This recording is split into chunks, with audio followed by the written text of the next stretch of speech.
मध्य प्रदेश में 28 विधानसभा सीट पर उपचुनाव के बाद अब बीजेपी और कांग्रेस का मुकाबला नगरीय निकाय चुनाव में होगा। भाजपा ने शहरी सरकार में परचम फहराने के लिए काम भी शुरू कर दिया है। इसका अनौपचारिक आगाज मुख्यमंत्री शिवराज सिंह चौहान की आभार रैलियों से होगा। इन रैलियों में शिवराज सिंह उपचुनाव वाले क्षेत्रों में जाएंगे। इन विधानसभा क्षेत्रों में वे नगरीय निकाय चुनाव के लिए पार्टी के पक्ष में माहौल तैयार करेंगे। रैली के माध्यम से पार्टी जनता का मूड परखने के साथ साथ यह भी समझाने की कोशिश करेगी कि समुचित विकास के लिए नगर सरकार भी भाजपा की होना जरूरी है। भाजपा की मंशा है कि सभी नगर निगम में पार्टी के महापौर हों ताकि कांग्रेस मुक्त मध्य प्रदेश का सपना फिर परवान चढ़ सके। शिवराज सिंह जी चौहान अत्यंत सक्रिय और अत्यंत संवेदनशील है। उनकी सक्रियता का अंदाज इसी से लगता है कि कहीं कोई घटना हुई या कहीं ऐसी जानकारी हुई तो शिवराज जी स्वयं पहुंचते हैं। और अब उनके कार्यक्रम जन दर्शन के हैं कि जनता के बीच में जाना, उनसे बातचीत करना। तो चुनाव तो राजनीतिक पार्टी चुनाव के लिए तो हमेशा तैयार होती है, लेकिन प्रश्न अगर शिवराज जी का है तो शिवराज जी अपनी सक्रियता से निश्चित रूप से कार्यकर्ताओं के बीच में, जनता के बीच में उनका जो संदेश जाता है वो पार्टी के लिए लाभदायक होता है। इसलिए शिवराज जी तो सरकार की उपलब्धियां और सरकार की बाकी सब चीज़ों को लेकर जा ही रहे हैं। भारतीय जनता पार्टी के भी आपके प्रशिक्षण वर्ग चल रहे हैं, इसके भी हम ये कह सकते हैं कि कार्यकर्ता हमारे तैयार हो रहे हैं। और कार्यकर्ता चूंकि 12 मासी 24 घंटे काम के मूड में रहता है, तो चुनाव आएंगे तो चुनाव को भी उसी रूप में लेकर के हम चुनाव को भी विजयश्री का वर्ण करेंगे। 2019 के लोकसभा चुनाव में कांग्रेस को मात्र 1 सीट और 2020 में 28 विधानसभा सीट पर उपचुनाव में सिर्फ 9 सीट पर ही जीत हासिल हो सकी। फिर भी प्रदेश कांग्रेस अध्यक्ष कमलनाथ पुराना फॉर्मूला ही नगरीय निकाय चुनाव में आजमाने की तैयारी में है। कांग्रेस पार्टी ने नगरीय निकाय चुनाव में उम्मीदवारों की तलाश में सर्वे शुरू कर दिया है।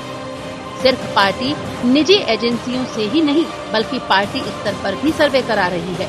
साथ ही पर्यवेक्षकों को नगरीय निकाय में भेजकर वहां के स्थानीय मुद्दों और जिताऊ उम्मीदवार की सूची तैयार करने के निर्देश दिए हैं। हालांकि ये जरूर है कि पार्टी इस बार युवाओं को तरजीह देने की सोच रही है। वहीं दूसरी तरफ मुख्यमंत्री शिवराज सिंह चौहान की आभार रैलियों पर कांग्रेस निशाना साध रही है। उनकी पार्टी का अंदरूनी मामला है कि वो क्या करते हैं, लेकिन चुनाव क्योंकि केवल 28 विधानसभा क्षेत्र में हुए थे, वहाँ का उम्मीदवार यदि अगर अपना आभार रैली निकालता है तो वहाँ तक तो समझ में आता है प्रत्याशी हारे या जीते, लेकिन अपने मतदाताओं को आभार प्रदर्शित करता है कि जितने वोट भी मिले। लेकिन उस बहाने अगर वो पूरे प्रदेश में कर रहे हैं तो निश्चित रूप से उनका लक्ष्य नगरीय निकाय चुनाव हो सकता है।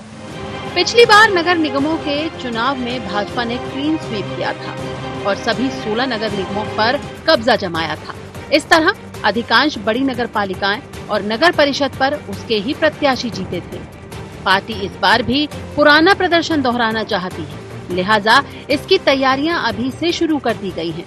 अब इन तैयारियों का कितना असर चुनावी नतीजों में देखने को मिलता है, इसका फिलहाल इंतजार करना होगा। News desk IND 24।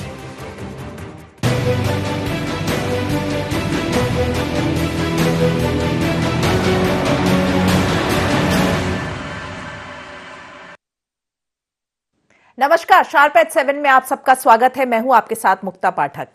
बीजेपी उत्साहित है। जिस तरह से उसको उपचुनाव में जो उसको रिजल्ट्स आए, जिस तरह से सक्सेस मिला, उसके बाद अब बीजेपी का संगठन जो है आभार रैली की जो है रूपरेखा बना रहा है, जिसमें मुख्यमंत्री शिवराज सिंह चौहान जाएंगे, उन विधानसभा सीटों पे जाएंगे जहां पे उपचुनाव में उनको जीत हासिल हुई है। इस तरह से बीजेपी की कोशिश ये है कि एक तो जनता का आभार प्रकट करेंगे उपचुनाव में जो नतीजे आए, और उसके अलावा अब जो जनवरी के महीने में नगरीय निकाय के जो चुनाव होने हैं, उसके बाद पंचायत चुनाव होने हैं, तो उसके लिए भी जो है मतदाताओं को बीजेपी अपने पक्ष में करेगी।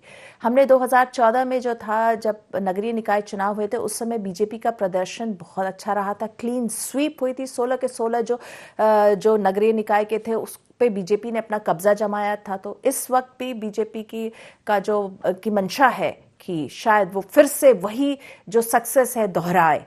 तो इसीलिए ये आभार रैली जो है 15 दिसंबर से इसकी जो है शुरुआत होगी। हम इसी विषय पे चर्चा करेंगे। हमारे साथ स्टूडियो में मौजूद है हमारे editor in chief Sunil Srivastava ji, मेरे साथ फोन लाइन पे हैं राजीव सिंह जी और प्रद्युम्न सिंह लोधी जी। आप सबका शार्प एट 7 में बहुत बहुत स्वागत है। सबसे पहले तो लोधी जी आप ही से पूछूंगी, बीजेपी जो आभार जो रैली निकाल रही है, किस रूप में आप इसको देख रहे हैं? ये मैं प्रद्युम्न बोल रहा हूँ। सबको राम राम। मेरे से प्रश्न पूछा गया है? जी जी।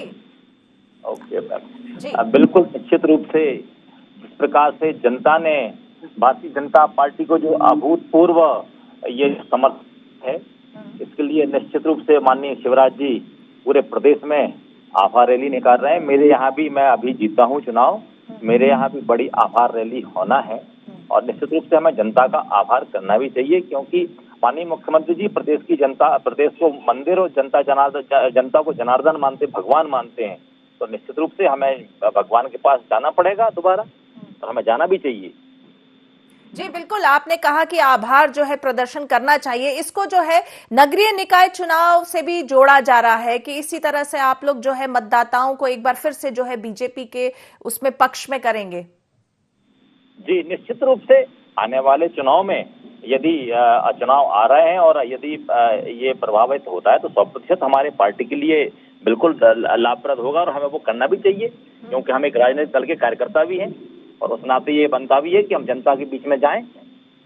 जी बिल्कुल, आपने कहा जनता के बीच में जाना चाहिए, आभार प्रदर्शन करना चाहिए। बीजेपी का अगर हम एक बात कहें तो लोधी जी, ये देखा जाता है कि बीजेपी हर वक्त जो है चुनावी मोड में ही रहती है, एक चुनाव खत्म होते ही कि दूसरे की तैयारी शुरू हो जाती है। निश्चित रूप से भारतीय जनता पार्टी राष्ट्र का ही नहीं अपितु पूरे विश्व का सबसे बड़ा राजनीतिक दल है और राजनीतिक दल होने के नाते हमारे विभिन्न प्रकार के प्रशिक्षण पूरे देश में पार्टी संगठन के स्तर पर चलते रहते हैं और जहां पर हमें इस प्रकार के प्रशिक्षण मिलते हैं कि निश्चित रूप से जहां भी चुनाव आ रहा है हमें हमेशा तैयार रहना है। और पार्टी जो भारतीय जनता पार्टी वो कार्यकर्ता आधारित पार्टी है और कार्यकर्ता हमेशा चालते रहते हैं, तैयार रहते हैं हर प्रकार के चुनाव के लिए। जी बिल्कुल, राजीव सिंह जी आपके पास आऊंगे, आपसे पूछूंगी आप कैसे देख रहे हैं इस जो आभार रैली अब निकालने जा रही है बीजेपी? देखिए, हर उपचुनाव हो चाहे सामान्य चुनाव हो, सभी राजनीतिक दलों का एक प्रोग्राम रहता है कि हम विशेष रूप से हमारे जो उम्मीदवार चुनाव लड़ते हैं उन्हें जीत मिले या हार मिले, लेकिन उनका दायित्व रहता है कि उन मतदाताओं के पास वापस वो जाएं और उनसे सतत संपर्क बनाए रखें। जिन मतदाताओं ने उन्हें वोट दिया है उनके प्रति आभार व्यक्त करें और जो कमी रह गई है, जिन मतदाताओं को वो अपने पक्ष में नहीं कर पाए, उनके प्रति भी उनको आभार व्यक्त करना चाहिए कि ताकि आगे आने वाले चुनाव में उनको उनका आशीर्वाद मिल सके। तो ये एक सतत प्रक्रिया रहती है राजनीतिक दलों की, तो मैं समझता हूँ उसी दृष्टिकोण से ये आभार रैली आयोजित की जा रही है। लेकिन मेरा एक कहना और है कि क्योंकि सत्ता पक्ष के पास एक सुविधा रहती है कि पूरी शासकीय मशीनरी उनके कार्यक्रमों को आयोजित करने में लग जाती है, कि जैसा कि अभी हमने उपचुनाव के पहले भी देखा कि उपचुनाव की तिथि घोषित होने के पहले, आचार संहिता लगने के पहले भी शिवराज जी ने पूरे मध्य प्रदेश में जहाँ जहाँ उपचुनाव होने थे उसमें पूरी शासकीय मदद से अपना पूरा उन्होंने प्रचार प्रसार किया, तो उसका एक निश्चित रूप से उनको लाभ भी मिला और लाभ मिलता ही है।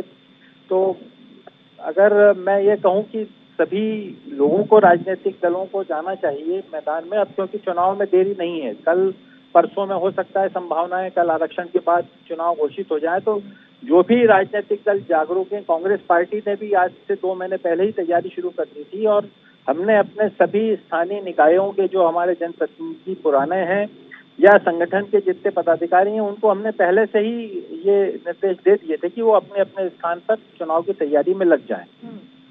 जी बिल्कुल, आपने एक बात कही। लोधी जी आपसे पूछूंगी, जिस तरह से राजीव सिंह जी ने कहा है कि सरकारी मशीनरी का दुरुपयोग कहीं ना कहीं होता है बीजेपी द्वारा, ये कहीं मतलब लॉजिक कहीं नहीं, क्योंकि हम सरकार में हैं और प्रदेश के मुख्यमंत्री पूरे प्रदेश में कहीं भी जा सकते हैं। अब ये चुनाव हो जाएगा, आचार संहिता लग जाएगी तो ये नहीं रह सकता, परंतु जब तक चुनाव की आचार संहिता नहीं लगी है, प्रदेश के मुखिया का दायित्व है कि वो पूरे प्रदेश में अपने जनता जनार्दन की समस्याओं को सुने, उनका निराकरण करे। बहुत आवश्यक रूप से कई जगह ऐसे मसले होते हैं जहां पर जिलों में माननीय मुख्यमंत्री जी को, मंत्रियों को वहां दौरे करना चाहिए, विधायकों को दौरे करना चाहिए। और ये लाजमी है कि माननीय मुख्यमंत्री जी जनता के मुख्यमंत्री कहे जाते हैं और वो जनता के बीच में सदैव रहते हैं। वो वल्लभ भवन में बहुत कम बैठते हैं, जनता के बीच में ज्यादा रहते हैं और ये उनके स्वभाव में है। और ऐसे मुख्यमंत्री बिरले ही हैं और पूरे देश में बहुत कम ऐसे मुख्यमंत्री होंगे जो जनता के बीच में ज्यादा जाते हैं। माननीय शिवराज जी पूरे ताकत के साथ जनता के बीच में जाते हैं, इसलिए जनता उन्हें बहुत ज्यादा प्यार दुलार करती है। जी बिल्कुल। सुनील श्रीवास्तव जी, आपके पास आऊंगी। आप इसको कैसे देख रहे हैं, ये आभार रैली जो निकालने जा रही बीजेपी, इसके पीछे मकसद तो बहुत साफ है कि आभार व्यक्त करना और मतदाताओं को बीजेपी से जोड़ना। अब नगरीय निकाय चुनाव जो है बस 1 महीने की ही दूरी में है, आप इसको किस रूप में देख रहे हैं? देखिए, बीजेपी इस रैली के जरिए 2 तरीके से यहाँ पर काम करेगी। एक तो जैसे ही सीटों का आरक्षण, क्योंकि 9 तारीख को हो जाना है नगर निगम नगरीय निकाय क्षेत्रों के सीटों का आरक्षण, अध्यक्ष महापौर पद के लिए कौन यहाँ पर उम्मीदवार होंगे, उस प्रकार की सीटों का आरक्षण हो जाएगा। उसके बाद बीजेपी ये आभार रैली निकालेगी और इसके जरिए बीजेपी का साफ संदेश है यहाँ पर कि जो भी स्थानीय निकाय के चुनाव लड़ना चाहता है, किसी भी जाति धर्म का हो, उस आधार पर जब सीटों का चयन हो जाएगा, ये आवंटन हो जाएगा, उसके बाद बीजेपी मुख्यमंत्री शिवराज सिंह चौहान के नेतृत्व में ये आभार रैली निकालेगी और वहां पर एक तरीके से धन्यवाद तो ज्ञापित करेगी ही पार्टी, दूसरी तरीके से नगरीय निकाय की तैयारियों का भी शुरुआत कर देगी। और कार्यकर्ताओं में क्योंकि जोश भरना है नगरीय निकाय में, क्योंकि बीजेपी का लक्ष्य है कि जो 16 नगर निगम है प्रदेश की, उनमें एक बार फिर क्लीन स्वीप किया जाए 2014 की तरह। तो इस बार मुख्यमंत्री जब मंच पर रहेंगे, धन्यवाद ज्ञापित करेंगे, उस दौरान यहाँ पर स्थानीय कार्यकर्ताओं का वो आह्वान करके चुनाव की तैयारियों की भी शुरुआत करेगी बीजेपी। क्योंकि कांग्रेस की अगर हम बात करें तो राजीव सिंह जी ने जैसा कि कहा कि 2 महीने पहले से ही सक्रिय कर दिया गया संगठन, लेकिन कांग्रेस बीजेपी की तरह लगातार सक्रिय चुनाव मोड पर नहीं रहता। एक चुनाव निपटते हैं बीजेपी किसी न किसी कार्यक्रम के जरिए अपने कार्यकर्ताओं को, नेताओं को सक्रिय रखती है। जैसे उपचुनाव हुए मुक्ता जी, उसके बाद से लगातार इनके, अभी हम बात करें तो प्रशिक्षण कार्यक्रम पूरे मध्य प्रदेश में चल रहे हैं मंडल स्तर पे, और जैसे ही ये प्रशिक्षण कार्यक्रम से निपटेंगे उसके बाद आभार यात्रा में बीजेपी के कार्यकर्ता और नेता लग जाएंगे। हालांकि कांग्रेस में ऐसी कोई व्यवस्था नहीं है, कांग्रेस के जो नेता होते हैं वो स्थानीय स्तर पे अपने स्तर पर यहां पर लगते हैं। लेकिन अभी देखना यही होगा, क्योंकि बीजेपी लगातार ये चाह रही है कि ज्यादा से ज्यादा नगरीय निकाय में उनका कब्जा रहे, पंचायतों में उनका कब्जा रहे। तो इसको लेकर आभार रैली जिस प्रकार से, तो ये माना जा रहा है कि 15 दिसंबर के बाद मध्य प्रदेश में आभार रैली बीजेपी शुरू करेगी। जी बिल्कुल। राजीव सिंह जी, आप और प्रद्युम्न सिंह लोधी जी, आप बने रहिएगा फोन लाइन पे। वक्त हो चला है बहुत छोटे से ब्रेक का, हम जल्दी लौट रहे हैं एक छोटे से ब्रेक के बाद।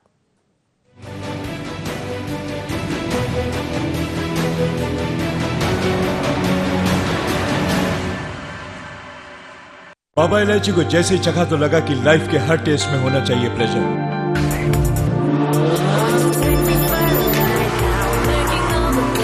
बाबा इलायची, व्हाट्स योर प्लेजर?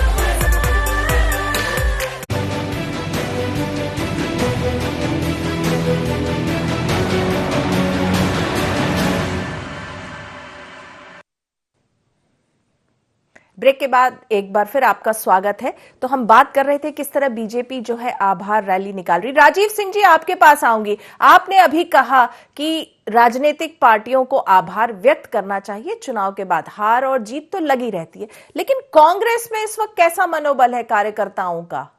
आप लोग आभार रैली निकाल रहे हैं, आप लोग किस तरह से आभार व्यक्त कर रहे हैं?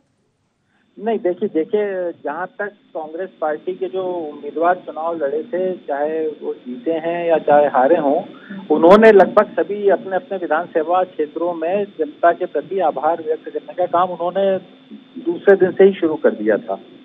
हम लोगों के पास जो जानकारी आती है, जो हमें बताया जाता है, उसके पहले ही हमारे जो कई उम्मीदवार ऐसे हैं जो चुनाव जीतने के बाद भोपाल उन्होंने बाद में आना पसंद किया, लेकिन पहले वो अपने क्षेत्र में जनता के बीच में ही गए आभार प्रदर्शित करने। तो ये तो सब अलग अलग विधानसभा के उम्मीदवारों पर डिपेंड करता है कि उन्हें सब कार्यक्रम में करना है अपने अपने क्षेत्रों में। लेकिन जहाँ तक नगरीय निकाय चुनाव का सवाल है, वहाँ पर निश्चित रूप से जो स्थानीय हमारे कार्यकर्ता रहता है, संगठन रहता है, उसके ऊपर दारोमदार ज्यादा रहता है। तो जो जितना ज्यादा सक्रिय अपने क्षेत्र में काम करता है, क्योंकि बहुत छोटा चुनाव होता है, वार्ड लेवल का जो नगर पंचायत या नगर परिषद और नगर पालिका के रहते हैं, तो उनमें बहुत सीमित दायरा रहता है। वहां पर अगर कोई कार्यकर्ता किसी भी राजनीतिक दल का अगर अपनी सक्रियता बनाए रखता है तो निश्चित रूप से चुनाव में उसको बहुत उसका लाभ मिलता है। तो यह हम लोगों ने पहले ही निर्देशित कर दिया था, तो हमारे कार्यकर्ता सभी जगह चुनाव प्रचार में लगे हुए हैं।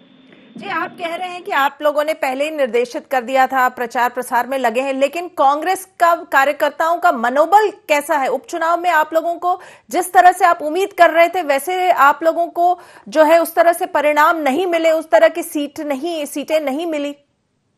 देखिए, उस चुनाव परिणाम की समीक्षा तो निश्चित रूप से हम लोगों ने हर स्तर पर करी है, और जहां तक कार्यकर्ताओं के मनोबल का सवाल है, कार्यकर्ता भी इस बात से अच्छी तरह समझता है कि जिस तरह से जनता का समर्थन कांग्रेस पार्टी को मिल रहा था जब चुनाव क्षेत्र में वो काम कर रहे थे, तो परिणाम उसके अनुकूल नहीं आए, तो उस पर भी समीक्षा उन्होंने करी कि ये कैसे हुआ है, क्या हुआ। कई जगह शंकाओं की सुई ईवीएम मशीनों पे भी गई है, कई जगह प्रशासनिक जो उनको सहयोग मिला भारतीय जनता पार्टी को, उस दिशा में भी कार्यकर्ताओं ने रिपोर्ट में अपने दिया है। तो ये अब चुनाव क्योंकि हो गया है, उसमें परिणामों में कुछ हो नहीं सकता है, लेकिन फिर भी कांग्रेस के कार्यकर्ताओं का मनोबल आगे आने वाले चुनाव को लेकर बहुत बड़ा हुआ है और बहुत अच्छी तैयारी में लगे हुए हैं। और मैं समझता हूँ कि जिस भावना से वो काम कर रहे हैं उससे परिणाम हमारे पक्ष में आने चाहिए। राजीव सिंह जी, आप कह रहे हैं कार्यकर्ताओं का मनोबल अच्छा है। आप देखिए 2014 में जब नगरीय निकाय चुनाव हुए थे तो उसमें बीजेपी को क्लीन स्वीप मिला था। देखिए, एक नगरीय निकायों में एक अधिकतर ये देखा जाता है कि जो सत्तारूढ़ दल रहता है उसके लोगों को उसका लाभ जरूर मिलता है, लेकिन अगर और उसके पहले हम देखें तो धीरे धीरे ग्राफ कांग्रेस का नगरीय निकाय चुनाव में बढ़ रहा है। मैं समझता हूँ कि इस बार हम लोग उन जो कमियां पुराने चुनावों में रह गई थी उसको दूर करने की दिशा में हम लोगों ने काफी कदम उठाए हैं, तो इस बार परिणाम कांग्रेस के पक्ष में आएंगे, ऐसा मेरा विश्वास। जी, लोधी जी आपके पास आऊंगी। क्या आपको लगता है क्लीन स्वीप किया था बीजेपी ने, इस बार क्या रहेगा? राजीव सिंह जी कह रहे हैं थोड़ा कहीं ना कहीं कांग्रेस की तरफ शिफ्ट हो रहा है। आपने देखा होगा पूरे नगरीय क्षेत्रों में Bharatiya Janata party clean sweep करती। मैंने जहां चुनाव लड़ा 3 हमारे पास नगर परिषद हैं, तीनों में हमने क्लीन स्वीप किया। 15 के 15 वार्ड, 45 वार्ड हैं 3 नगर पंचायतों में, 45 के 45 वार्ड हमने जीते। और भारतीय जनता पार्टी नगरीय क्षेत्रों में काफी सबल है, ये कांग्रेस के सभी लोग जानते हैं और हम लोग भी जानते हैं।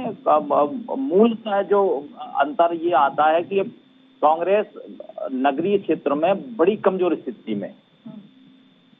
जी जी जी, सुनील जी आप क्या कहेंगे? देखिए 2014 में जब नगरीय निकाय चुनाव हुए थे बीजेपी ने क्लीन स्वीप किया। राजीव सिंह जी भी मान रहे हैं कि जब होंगे और कहीं ना कहीं जो सरकार रहती है उसके पक्ष में वोटिंग हो जाता है। इस बार कैसा क्या माहौल रहेगा? उपचुनाव अगर हम देखें तो बीजेपी का पलड़ा भारी रहा इस बार। देखिए, मुख्य वजह अगर मुक्ता जी बात करें तो सत्तारूढ़ दल भी अगर बीजेपी है, लेकिन उसके बावजूद भी कांग्रेस को कई जगहों पर सफलता मिली थी, तो ये माना जा सकता है क्योंकि अभी कांग्रेस हो या बीजेपी, दोनों ही पार्टियों के नेता सिर्फ इंतजार कर रहे हैं इस बात का कि जो नगरीय निकाय सीटें हैं, चाहे हम उनका आरक्षण जब हो जाएगा 9 तारीख के बाद, उसके बाद ही दोनों पार्टियां अपनी रणनीति तैयार करेंगी, किन नेताओं को, किन कार्यकर्ताओं को कहां पर टिकट देना है, क्योंकि आरक्षण बेहद जरूरी है। आरक्षण के बाद ही ये तय हो पाएगा और उसके बाद ही वो नेता सक्रिय होंगे जो उस क्षेत्र से टिकट चाह रहे हैं, चाहे नगर निगम क्षेत्र हो या फिर नगर पालिका क्षेत्र हो। तो अभी दोनों ही पार्टियां 9 तारीख तक का इंतजार कर रही हैं, उसके बाद दोनों ही पार्टियों के प्रोग्राम बनेंगे। बीजेपी आभार यात्रा के जरिए, आभार रैली के जरिए एक कैंपेनिंग करेगी, तो कांग्रेस भी किसी ना किसी रूप में अपने नेताओं को सक्रिय करेगी। और उसके बाद क्योंकि जैसे ही आरक्षण हो जाएंगे मुक्ता जी, चाहे बीजेपी के नेता हों या फिर कांग्रेस के, दोनों ही पार्टियों के नेताओं की, चाहे बड़े नेताओं की परिक्रमा शुरू हो जाएगी, पार्टी दफ्तरों की परिक्रमा शुरू हो जाएगी, सिर्फ इस चाहत में कि टिकट उनको मिले।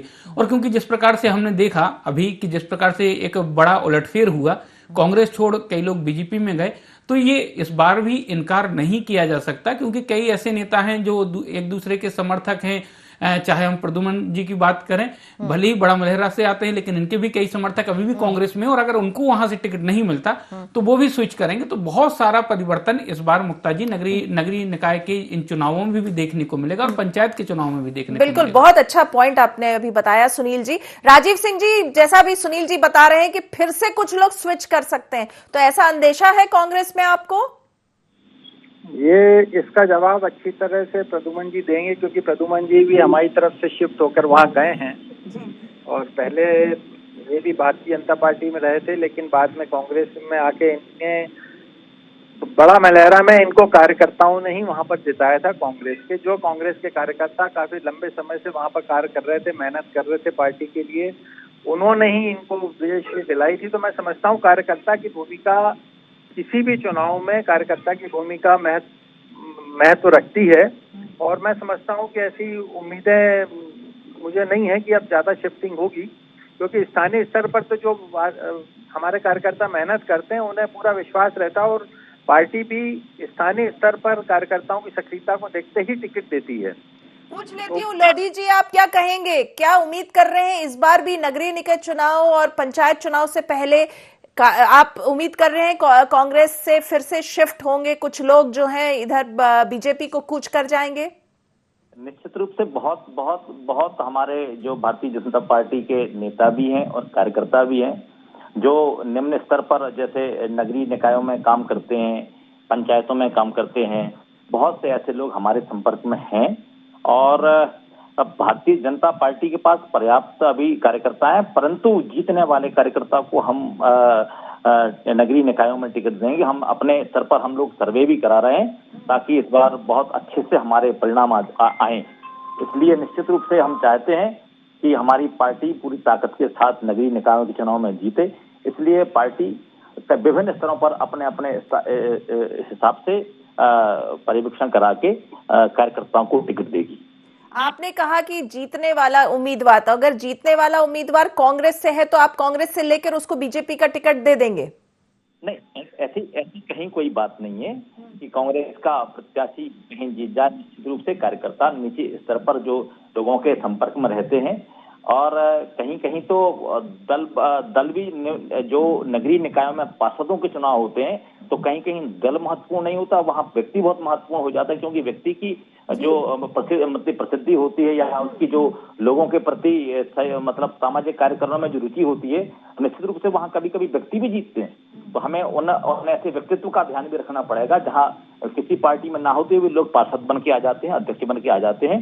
तो ऐसे जो हमारे कीबोर्डर्स हैं और जो ऐसे हैं उन पर हमारी पार्टी नजर रखती है और समय समय पर वो हमारे साथ आकर पार्टी के लिए सहयोग करते हैं, पार्टी उनके लिए सहयोग करती है और आगे आने वाले चुनाव में उनको पार्षद या अध्यक्ष का टिकट भी देती है।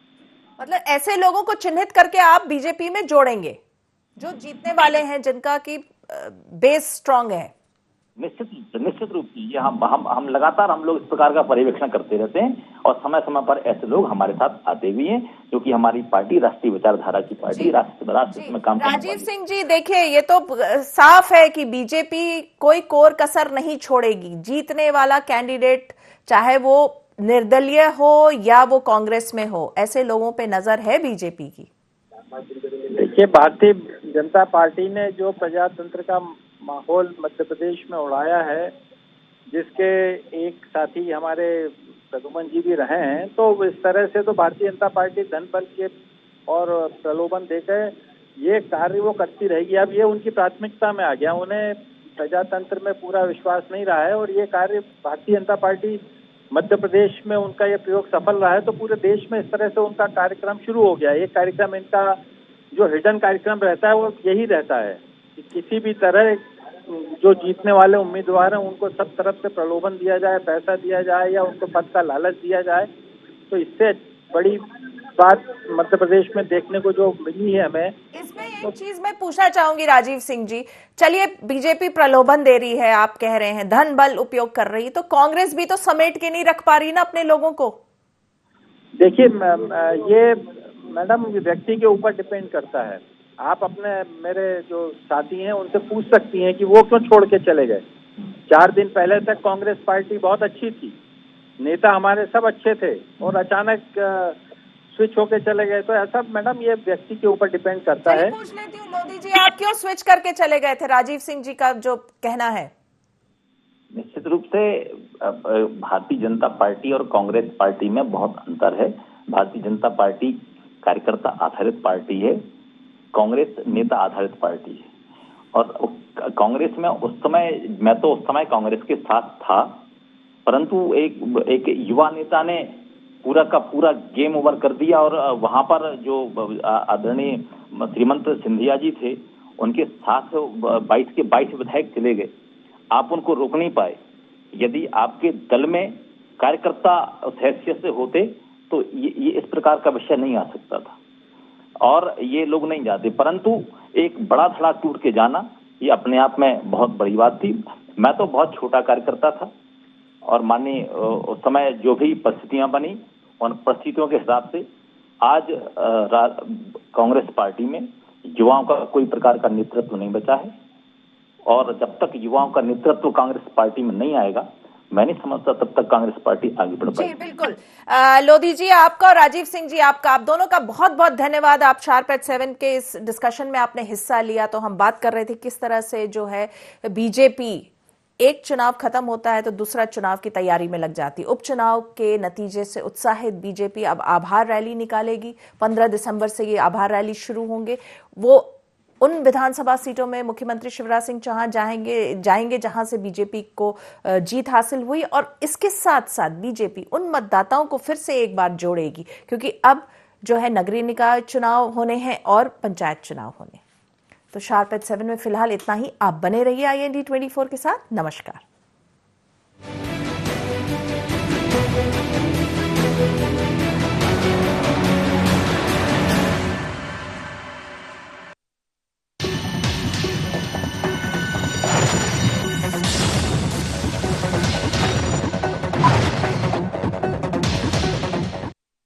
बाबा इलायची को जैसे ही चखा तो लगा कि लाइफ के हर टेस्ट में होना चाहिए प्लेजर।